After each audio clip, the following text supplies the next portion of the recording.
The lead pipe swung at my skull. Paid to kill me by someone in this house. I barely dodged, my knuckles splitting against the gardener's jaw as the basement lights flickered. The server room's encryption keys burned in my pocket, but the logs just revealed the worst truth. Our family lawyer had been stealing for years. Now he wasn't just a witness. He was a predator with my name on his list. The safe's timer beeped, 30 seconds before the vault locked forever. My sister's voice echoed down the stairs. "Julian, you down there?" Too late to hide. Too late to run. The scent of stale cedar and expensive scotch clung to the air in Arthur's private study. Julian Sterling sat in the high-backed leather chair, his fingers tracing the cold, silver rim of a crystal tumbler. The monitor on the mahogany desk flickered to life, casting a harsh blue glow across Julian's sharp features. On the screen, Arthur Sterling sat upright, his spine a rigid line against a backdrop of velvet curtains. The old man's skin resembled yellowed parchment, stretched thin over a skull that refused to yield to the cancer. He cleared his throat, a wet, rattling sound that echoed through the silent room. "I have never believed in charity, Julian." Arthur's voice rasped, stripped of its usual booming authority. "Wealth belongs to the predator, not the passenger." Julian tightened his grip on the glass. A bead of condensation rolled over his knuckle. "The $5 billion remains locked in the offshore trust." Arthur continued, a ghost of a smirk twitching his lips. "Only one of you will sign for it. I have designed a sequence of trials to strip away your civility. The survivor takes the empire. The rest? Well, the earth is hungry." The video cut to black. The hum of the air conditioning suddenly sounded like a roar. Julian stared at his own reflection in the dark monitor. His pulse hammered against his collar, a frantic rhythm in the hollow of his throat. He reached for his pocket and pulled out a small, smooth riverstone. He brought it to his mouth, the stone clicking sharply against his molars. Click, clack. The sound was a tether to reality. He wasn't just a grieving son anymore. He was a target. Across the hall, he knew his sister Claire was likely already calculating the trajectory of a bullet or the dosage of a poison. The game hadn't just begun. It had already claimed its first victim, the illusion of family. Julian stood, the heavy Patek Philippe watch on his wrist feeling like a lead shackle. He needed to move. He needed to secure the perimeter. He found Marcus Thorne, his security chief, standing in the foyer. A man who looked less like a bodyguard and more like a mountain carved from granite. "Marcus," Julian said, his voice regaining its clipped, professional edge. "I want a full sweep. Every inch of this estate. I want every listening device, every hidden lens, every scrap of surveillance pulled out by the roots. Do you understand?" Marcus didn't nod. He simply tightened his jaw, his fingers picking at the raw, red skin of his cuticles. "The perimeter is soft, Julian. This house has more holes than a sieve. It'll take time." "We don't have time," Julian snapped, the stone clicking again. "Start with the study and move outward. I'm going to the server room. If my father wants a predator, I'll show him how a modern one hunts." Julian turned and began the long descent into the bowels of the mansion. He passed Claire on the grand staircase. She was descending slowly, her lips moving in a silent, rhythmic whisper. 7, 8, 9. She stopped on the 10th step, her obsidian eyes locking onto his. "Going somewhere, Jules?" she asked, her smile appearing like a scar across her face. "Securing our future, Claire," Julian replied, refusing to break eye contact. "Our future?" She laughed, a cold, brittle sound. Father was very clear. There's only room for one signature on that trust. 11. 12. She continued her descent, leaving Julian in the chill of the hallway. He reached the heavy steel door of the server room, the heart of the Sterling Empire's digital life. This was his domain. He swiped his card, and the locks disengaged with a series of heavy, mechanical thuds. Inside, the air was frigid, smelling of ozone and chilled plastic. The high-pitched whine of the cooling fans vibrated in his chest. He sat at the central terminal, his fingers flying across the keys. Subverted, Julian decided to initiate a total lockdown of the family's primary trust accounts. It was the most logical move, the ultimate defensive play. By sealing the digital vaults, he would effectively paralyze Claire's ability to move money, hire outside help, or flee. He had the administrative keys. He had the technical superiority. He felt a surge of genuine confidence as he watched the progress bars fill. This was how his father had taught him to win. Control the flow of lifeblood, and the body dies. He envisioned Claire's face when her private cards were declined, when her liquid assets became blocks of frozen code. He felt the tension in his shoulders finally begin to dissipate. He was winning. The screen flashed a soft, reassuring green. Accounts secured. Global freeze active. Julian leaned back, a small, triumphant exhale escaping his lungs. He had done it. He had neutralized the greatest threat with a few keystrokes. He watched the monitors, seeing the digital walls rise up around the Sterling fortune. He was the gatekeeper now. For a fleeting moment, he felt a sense of peace, believing he had finally outmaneuvered the ghost of his father. Then, a small red light began to blink in the corner of the secondary monitor. It was subtle, a tiny pulse of crimson that shouldn't have been there. Julian frowned, leaning in. It was a notification from the bank's internal security system. He clicked it, expecting a standard confirmation. Instead, he saw a message that made his blood run cold. Fraud protocol triggered. Unusual activity detected. Temporary receivership initiated. The world seemed to tilt. By locking the account so aggressively, he hadn't just kept Claire out. He had tripped the bank's automated dead man switch. The system interpreted his sudden, massive lockdown as a hostile takeover attempt. Because the estate was in transition, the authority to manage the funds didn't stay with Julian. It defaulted to the court-appointed executor, Robert Vance. Julian lunged for the keyboard, his fingers desperate, but the screen was already changing. Access denied. He watched in horror as a secondary script began to run, one he hadn't authorized. Robert Vance's digital signature appeared on the screen, moving with a predatory grace. Vance wasn't just watching. He was using the fraud window to liquidate Julian's personal venture capital holdings, shifting the funds into escrow accounts that Julian couldn't touch. In his attempt to starve Claire, Julian had accidentally handed the knife to the lawyer. His personal balance, the money he needed to pay Marcus and his team, was dropping toward zero with every tick of the clock. The realization hit him like a physical blow to the stomach.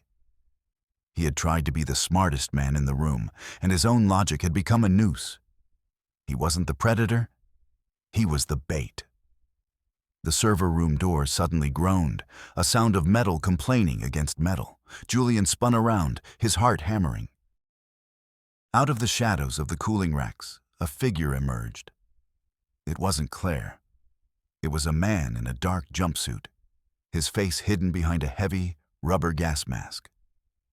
In his hand, he swung a length of lead pipe that looked terrifyingly heavy. The attacker didn't speak. He lunged. Julian dove to the left, the pipe whistling through the air, and smashing into a plastic casing with a sound like a gunshot. Shards of white plastic exploded into the air. Julian scrambled to his feet, his boots slipping on the polished floor. The attacker swung again, a horizontal arc aimed at Julian's ribs. Julian caught the man's wrists, the impact vibrating through his bones. They grappled, the sound of their labored breathing echoing in the sterile room. The smell of the attacker was jarring. Not the expensive perfume of the Sterling world, but the scent of damp earth and gasoline. Julian shoved the man back against a server rack.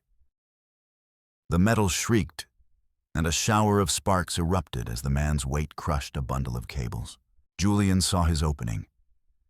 He drove his knee into the man's midsection and followed with a desperate, two-handed shove that sent the attacker sprawling over the central console. The lead pipe clattered to the floor. Julian was on him in an instant, pinning the man's throat against the edge of the desk. With his free hand, he ripped the rubber mask away. He froze. It was Samuel Miller, the estate's head gardener, a man who had trimmed the Sterling hedges for 40 years. Samuel's eyes were wide, filled with a terrifying mix of shame and desperation. He let out a long, rattling sigh, the sound of a man who had already given up. "Samuel?" Julian gasped, his grip loosening. "Why?" He offered enough to pay for her grave, Julian," Samuel whispered, his voice cracking. "Your father, he told me the game was for everyone, not just the blood." Julian backed away, horrified. The staff weren't just servants anymore. They were participants in the slaughter. He looked at the monitors again, seeing the logs of the last hour. He saw the breadcrumbs Vance had left behind, small, surgical withdrawals that had been happening for years. Vance hadn't just been waiting for Arthur to die. He had been hollowed out the estate from the inside for decades. Julian grabbed the digital encryption keys, the physical USB drives that held the last remnants of his power, and fled the server room. He needed to find Marcus. He needed protection. He found Marcus in the main upstairs hallway, but the atmosphere had shifted. The mercenary wasn't picking at his cuticles anymore. He was standing perfectly still, his arms crossed, watching Julian with a cold, appraising stare. "Marcus, we have a problem," Julian started, his voice shaking. "Vance has frozen my personal accounts. I can't access the wire transfer for your team's retainer right now." Marcus didn't move. The silence stretched, heavy and suffocating. "The men don't work for right now, Julian. They work for already paid." "I'll get the money," Julian insisted, the stone clicking frantically in his mouth. "I have the keys. I have proof that Vance is stealing. Once I expose him, the receivership will break." "You're talking about ifs," Marcus said, his voice a low rumble. "In my line of work, if is the sound a man makes before he bleeds out. My loyalty has a price, asset. And right now, your credit is no good." Marcus turned and walked away, his heavy boots thudding on the hardwood. Julian was alone in the vast, echoing hallway of his childhood home. He felt the weight of the Patek Philippe on his wrist, a watch that cost more than a house, yet he couldn't use it to buy a single second of safety. He retreated to a guest room, seeking a moment of sanctuary to think. He closed the door and turned the lock. He sat on the edge of the bed, the silence of the room pressing in on him. Then he heard it, a soft, mechanical tinkling. It was coming from the ventilation shaft above the wardrobe, a child's music box playing a distorted, slowed-down version of London Bridge. The sound was tiny, metallic, and utterly wrong. He stood up and moved toward the door, intending to leave, but when he turned the handle, it didn't budge. He twisted harder. The mechanism felt fused, as if the tumblers had been melted together. Someone had deadbolted him from the outside while he was distracted by the music. He was in a cage. He pounded on the wood, the sound swallowed by the thick carpets and stone walls. "Claire," he shouted, "I know you're out there." No answer. Only the rhythmic plink-plink-plink of the music box. He realized then that this wasn't just about the money. This was theater. His father had turned his life into a macabre performance, and Claire was the lead actress. He spent an hour using a heavy brass lamp to bash his way through the thin plasterboard of the closet wall, crawling through the skeletal frame of the house until he reached the service stairs. He emerged into the attic, a place of dust and forgotten memories. The air smelled of mothballs and rotting paper. The ceiling sloped at a jagged angle, forcing him into a painful crouch. A floorboard creaked behind him. Julian spun around, but he was too slow. A shadow detached itself from the darkness of the rafters. Claire lunged, the silver glint of a surgical scalpel cutting a line through the dusty air. Julian threw himself backward, his shoulders slamming into a wooden beam. "You always were the slow one, Jules," Claire whispered, her voice a rhythmic hiss. 1, 2, 3. She moved with a predatory grace, the scalpel held like a professional. She wasn't trying to scare him. She was trying to open his carotid artery. Julian scrambled backward, his hands searching the floor for a weapon. He found a heavy, headless rocking horse and shoved it toward her. She dodged it easily, her obsidian eyes fixed on his throat. "Father wanted a survivor," she said, stepping over a pile of old suitcases. He didn't want a technician. He wanted someone who could look at the blood and not blink. Julian turned and bolted deeper into the attic, crawling through the narrow gaps between the joists. He could hear her behind him, her voice counting the steps. 6, 7, 8. He reached a section of the floor where the wood looked darker, damp from a hidden leak. He didn't have a choice.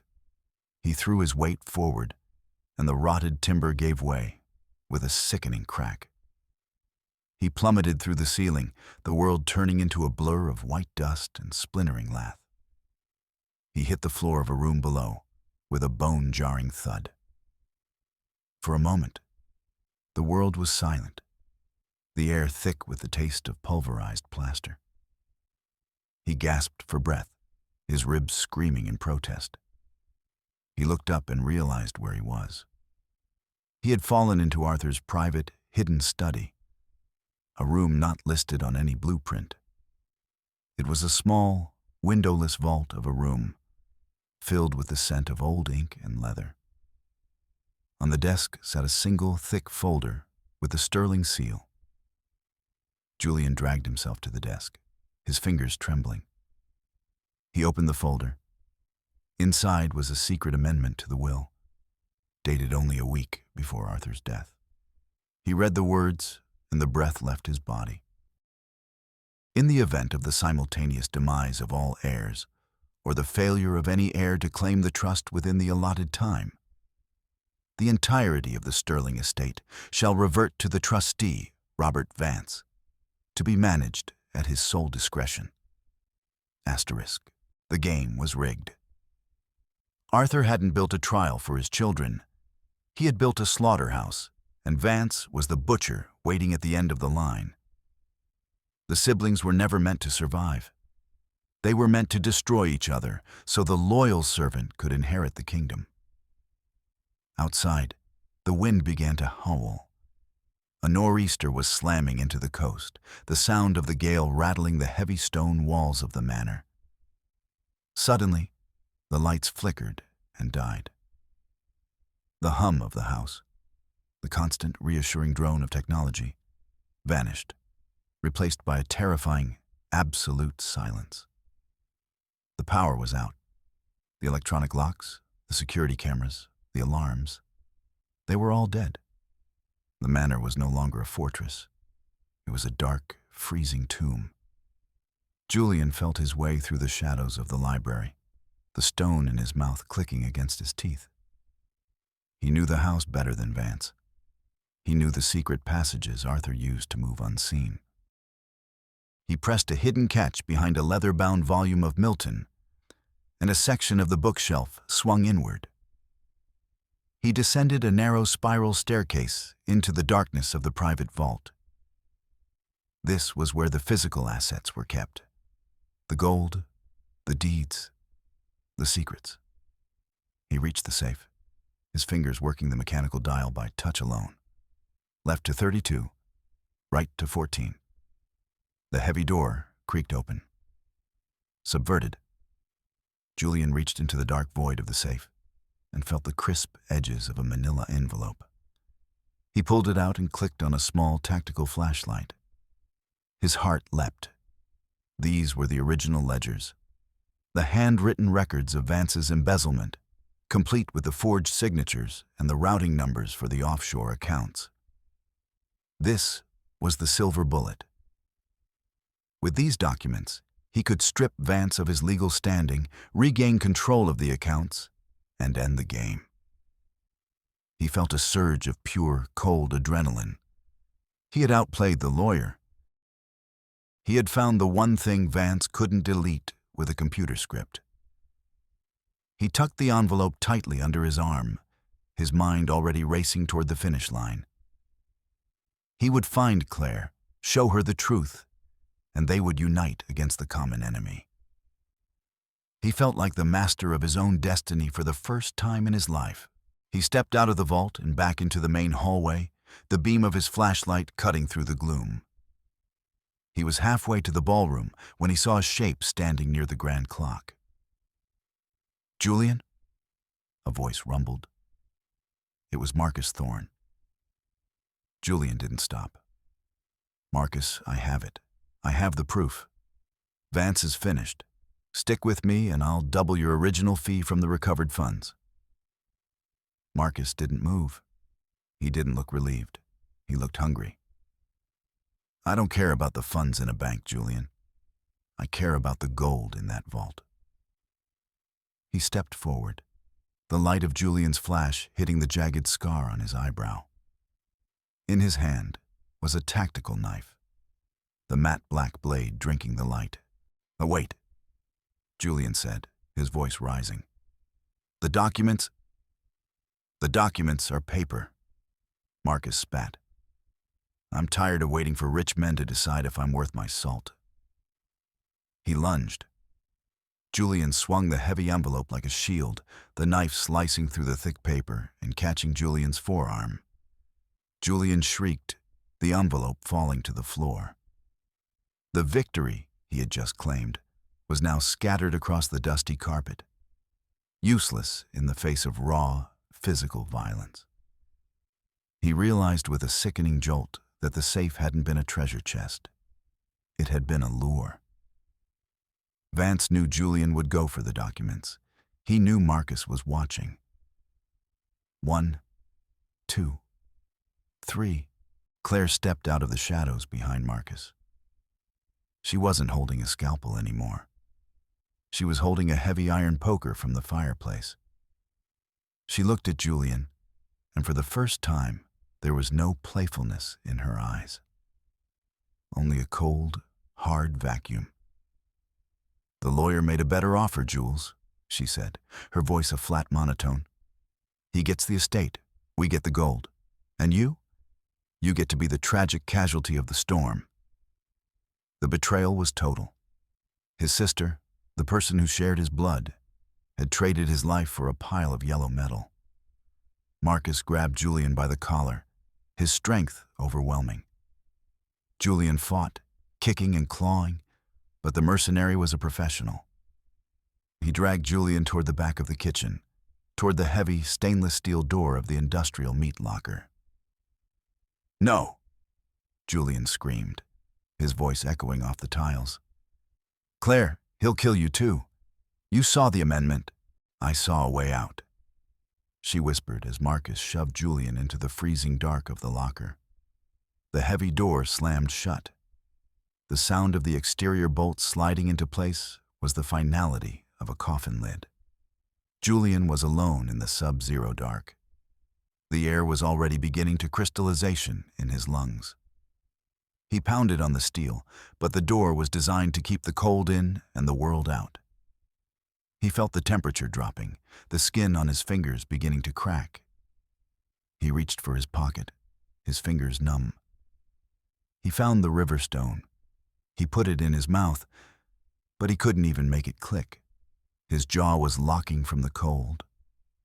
He sat on the floor, the stainless steel robbing him of his body heat.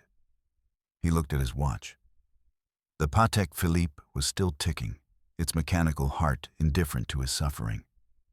He thought of his father, of the video, of the predator. Wealth belongs to the predator.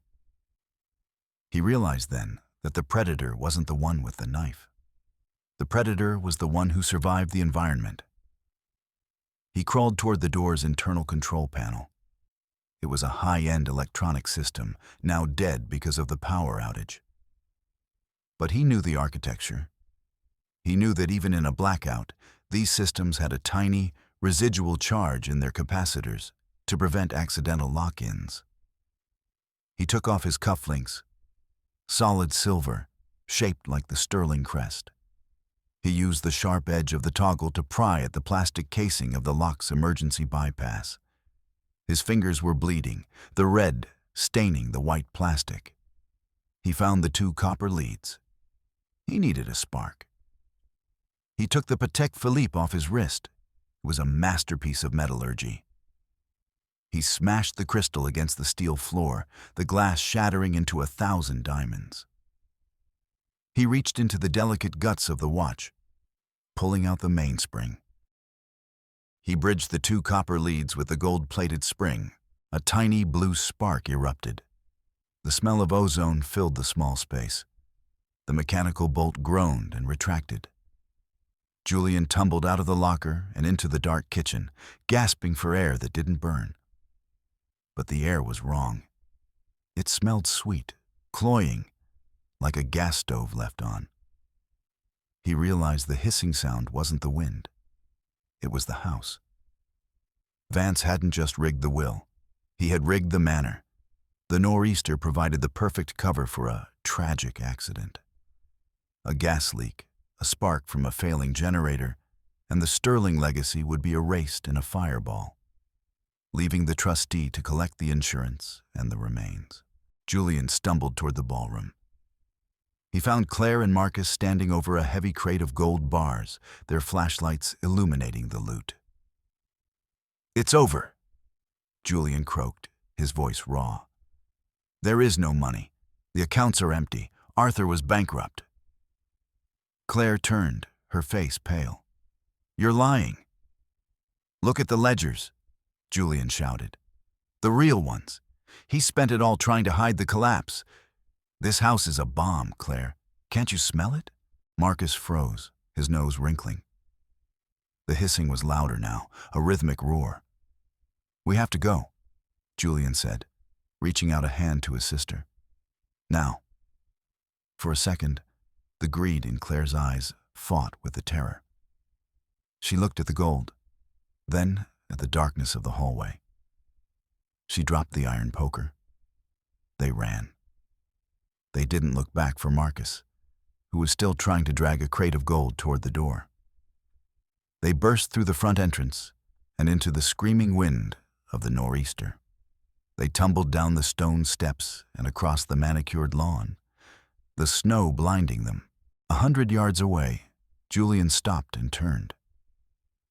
The manor didn't just burn. It exhaled. A massive orange bloom of fire erupted from the center of the house, blowing the roof into the night sky. The sound was a physical weight, a roar that shook the earth beneath their feet. The Sterling estate, with all its secrets, its blood, and its cruelty, vanished into a pillar of flame. Julian and Claire stood in the snow, the heat of the fire on their faces, and the cold of the wind on their backs. They were alive. They were penniless. They were free. The next morning, the sun rose over a different world. They sat in a booth at a diner in Queens, the smell of burnt coffee and grease a strange comfort. Julian looked at his sister. Her obsidian eyes were finely still. She wasn't counting. He reached into his pocket and found the river stone. He looked at it for a long time, then set it quietly on the formica table. He didn't need it anymore. The clicking had stopped. "What now?" Claire asked, her voice sounding human for the first time in 20 years. Julian looked out the window at the city waking up. A world of people who didn't know the name Sterling and didn't care. "Now," Julian said, "we learn how to be passengers."